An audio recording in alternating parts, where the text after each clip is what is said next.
Okay, now we're going to go back to the motorcycle that we just fixed, and we're going to do some more tweaking on it to make it better.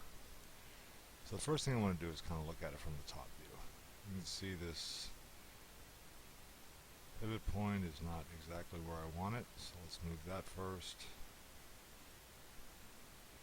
Okay, now we'll go back to perspective, and we'll start working on making this a little bit more realistic looking. First thing I want to do is change the environment map, and let's put something on it like town. There you go.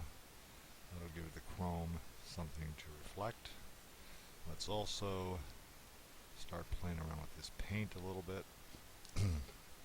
First thing I want to do is make that red a little bit darker. Let's bump that up to about 90. Let's bump that up. And then let's also take our reflectivity up, make it nice and shiny.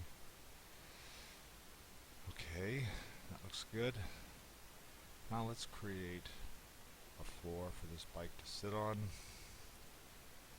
And we're going to scale this up pretty significantly. Let's top view.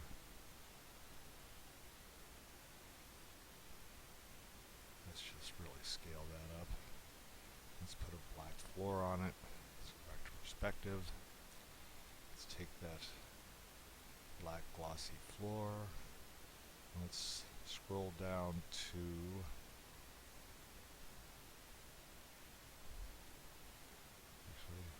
click on the plane model, and we're going to go down to surface options, and we're going to make it not surface options, reflect mode. Make that a mirror surface. Now let's go back to the gloss. Let's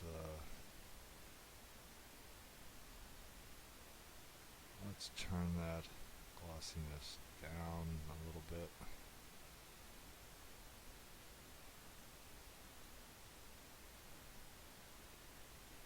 Turn it down a little bit.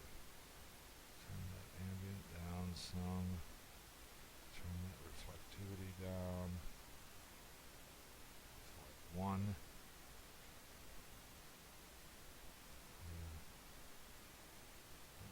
Good. Okay, let's hit OK.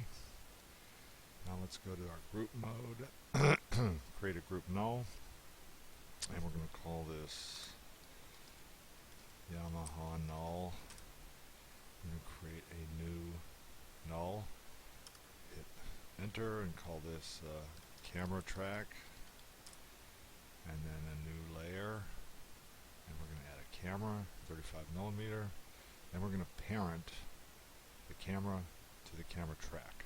Turn the camera track into a 3D object, and then we are going to move the camera, and we're going to move the camera track.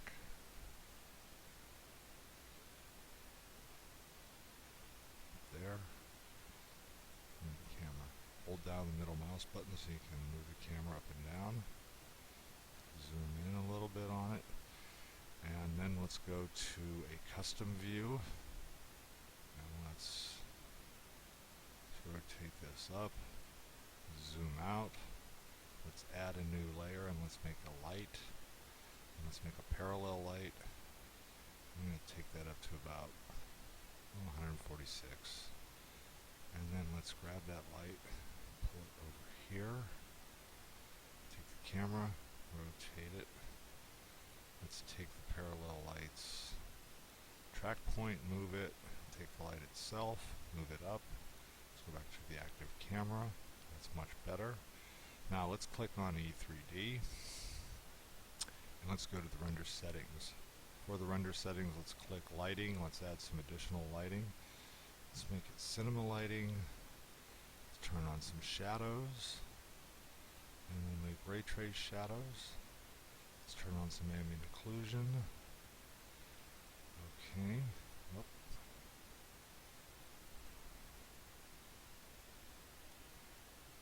Let's go up to layer, new light. Let's add some ambient light.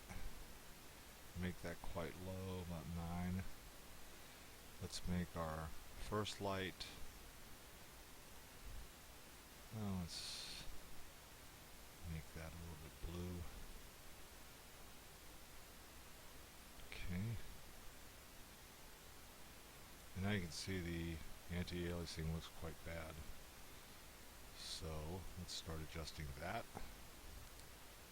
Go to all the way down here to output. And let's turn on super sampling to 2. Let's turn on enhanced multi-sampling. Let's go to sampling and anti-aliasing. FXAA smoothing. Let's crank that up a little bit. Let's turn off compressed texture.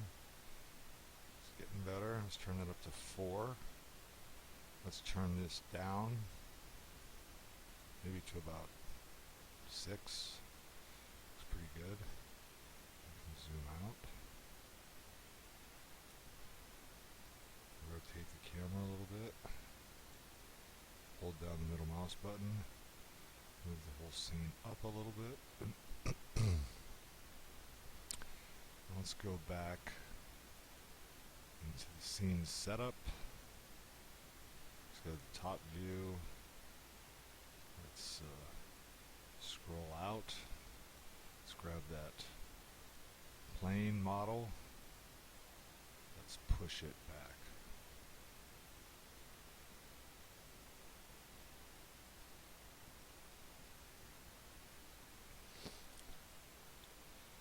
Let's grab just the plane.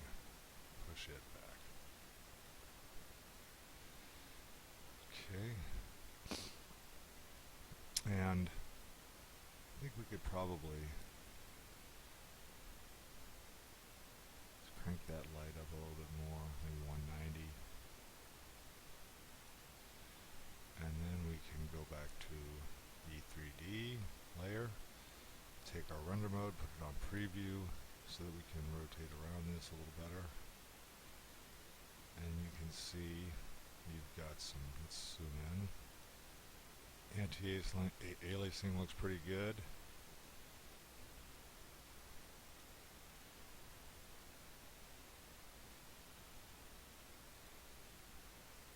Pretty clean, pretty nice, totally acceptable. And then you can begin the animation process, which we will do in another video. Well, thanks for watching and stay tuned.